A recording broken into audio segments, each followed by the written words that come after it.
नमस्कार, very good morning to all of you. जितने भी हमारे नियोजित शिक्षक साथी हैं वो लगातार चिंतित हैं इस बात को लेकर, क्योंकि जो नियोजित शिक्षक से रिलेटेड कुछ जानकारी आती है, सारे लोग में उत्सुकता रहती है इस बात को लेकर कि नियोजित शिक्षक का क्या हुआ, नियोजित शिक्षक को राजकर्मी बनाने को क्या हुआ। जिस प्रकार से फर्जी शिक्षक का हाईकोर्ट ने साफ तौर पे फटकार लगाई है। फर्जी शिक्षक बिहार में लगभग हज़ारों की कगार में थे। 72,000 फर्जी शिक्षक ऐसे थे जिनकी कागजात अभी तक रेडी नहीं थी, जिनकी कागजात अभी तक जमा नहीं थी, और उन कागजात को पूरी करने के लिए कोर्ट बार बार आदेश देते रहा, लेकिन सारे लोग कागजात को जमा नहीं कर पाए, जिसके कारण कोर्ट ने एक अहम निर्णय लिया है। कोर्ट ने बहुत जल्द इस पर फैसला लाने वाली है। उसमें बहुत सारे हमारे हज़ारों नियोजित शिक्षक साथी भी हैं जो उसमें सम्मिलित हैं। फर्जी शिक्षक बहाली जो हुई थी उसमें, जिसको लेकर बहुत सारे लोग नाराज़गी जत रही है। सारे नियोजित शिक्षक लगातार चिंतित हो रहे हैं इस बात को लेकर कि क्या होगा भविष्य उनका। लेकिन कहीं ना कहीं कोर्ट का जो निर्णय है उस पर हम लोग कुछ विचाराधीन नहीं कर सकते हैं। माननीय कोर्ट का फैसला अटल है, और कहीं न कहीं यह बहाली प्रक्रिया की तो सरकार की गलती है। सरकार को पहले ही इस पर एक्शन लेनी चाहिए, लेकिन ऐसी हुई नहीं, ऐसा हुआ नहीं। इसी के कारण आज इतने हज़ार हमारे नियोजित शिक्षक इतने दिनों से काम करने के बावजूद आज कोर्ट ने उन्हें एक अहम झटका दिया है। मुख्य रूप से हम ये बात करने वाले हैं इस वीडियो में। तो फर्जी शिक्षक की जो बात हुई वो तो चल ही रही है कोर्ट की, बहुत जल्द उसमें आपको जजमेंट भी आने वाला है।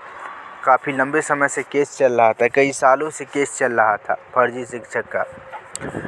लेकिन अभी जिस प्रकार से नियोजित शिक्षक को लेकर खबर आ रही है, नियोजित शिक्षक का पता है कि 1 to 5 का जितने भी लोग भरे थे 1 to 5 में, उन सभी लोगों का आंसर किया चुका है, और उन्हीं के रिलेटेड शिक्षा विभाग ने एक नोटिस जारी की है, और नोटिस जारी करते हुए इस बात को जाहिर किया है कि आपको क्या क्या कागजात लगने वाला है, आपको काउंसलिंग में क्या क्या कागजात लग सकती है।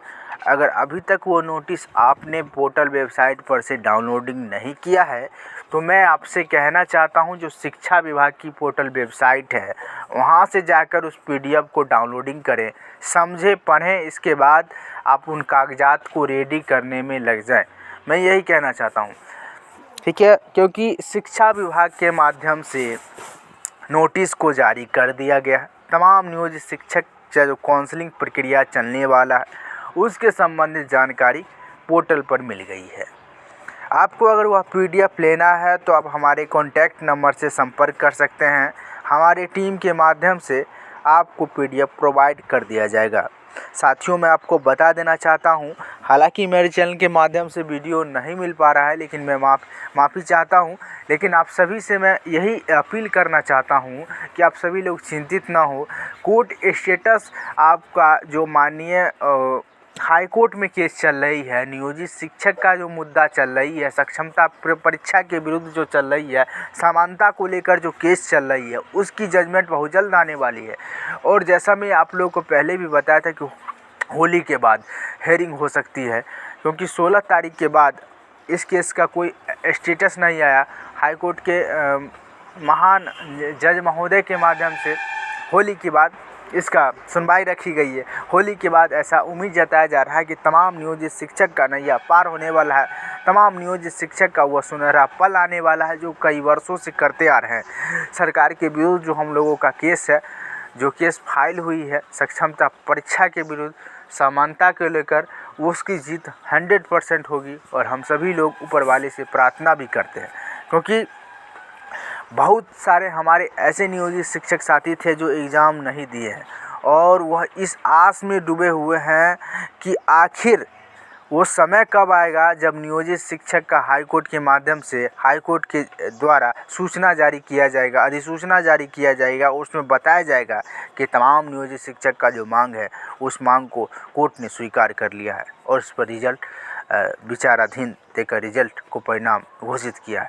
क्योंकि आप लोग को पता है कि जब सुप्रीम कोर्ट में केस हुआ तो उसमें साफ तौर पे कहा गया कि हाई कोर्ट का ही अग्रिम फैसला जो होगा वो उस फैसला के आधार पर ही हम कुछ कर सकते हैं। जब तक हाई कोर्ट में केस चल रही है तब तक सुप्रीम कोर्ट में भी केस नहीं होगी। तो हाई कोर्ट का रिजल्ट आने के बाद ही सुप्रीम कोर्ट में केस होगी। अब देखना ये होगा कि वो सकारात्मक आती है या नकारात्मक आती है।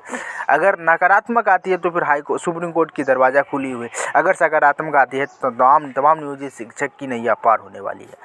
अब इस बात को तो हम या आप इस पर हम कुछ नहीं कह सकते। हम सभी लोगों को इंतज़ार ही करना होगा और हम सभी लोगों का विश्वास है हाई कोर्ट के ऊपर। हाई कोर्ट का फैसला क्या आता है। लेकिन हाँ, एक और बात बता देना चाहता हूँ कि यही 2-4 दिन की बात है। आप सभी लोग इंतज़ार कर लें। जब कई सालों से इंतज़ार करते आए हैं तो यह 2-4 दिन अगर इंतज़ार आप करते हैं, इसके बाद कुछ न कुछ नियोजित शिक्षक के लेकर हाई कोर्ट के माध्यम से जानकारी आएगी और जानकारी आएगी तो आपसे छुपेगा नहीं। आपको सबसे पहले इस चैनल के माध्यम से जानकारी उपलब्ध कराने का पहल किया जाएगा। और हालांकि मेरे चैनल के माध्यम से वीडियो लेट आती है और लेट आती है, इसके पीछे मेन वजह यही रहती है कि अभी देखिए कोई भी और हाई कोर्ट से रिलेटेड मैं आपको पहले भी बता चुका हूँ कि हाई कोर्ट में सुनवाई जो है होली के बाद होने वाली है। अब इस बीच में आप लोग चिंतित रहते हैं तो हर समय वीडियो को रिकॉर्ड करना मेरे समझ से सही नहीं रहता है। मैं मजबूरी बस रिकॉर्ड करता हूँ। जब सैकड़ों कॉल आने लगता है उस समय मुझे लगता है कि सभी लोगों को कॉल पे रिस्पॉन्स कॉल पे बात करना मेरे समझ से मेरे लिए बहुत ही टफली हो जाती है। तब मैं वीडियो को रिकॉर्ड करता हूं और आज मैं वीडियो को रिकॉर्ड कर रहा हूं। इसके पीछे मेन वजह यही है कि आप लोगों ने लगभग अपना चैनल परिवार पर 24,000 के अप्रॉक्स दर्शकों ने प्यार दिया है। इनके लिए बहुत बहुत धन्यवाद आप सभी का। और इसी तरह आप लोग हमारे चैनल से जुड़े रहें और रिसर्च 24 फाउंड अपने इस चैनल को परिवार को आगे बढ़ाते रहें। और मैं कोशिश करूंगा आपको पल पल की अपडेट देने का और इसके रिलेटेड जानकारी लाने का। अब देखते हैं कि होली के बाद नियोजित शिक्षक का केस का अपडेट क्या आता है। वो केस स्टेटस के साथ मैं नेक्स्ट वीडियो में आपके साथ मुलाकात करेंगे नेक्स्ट जानकारी के साथ। तब तक के लिए जय हिंद।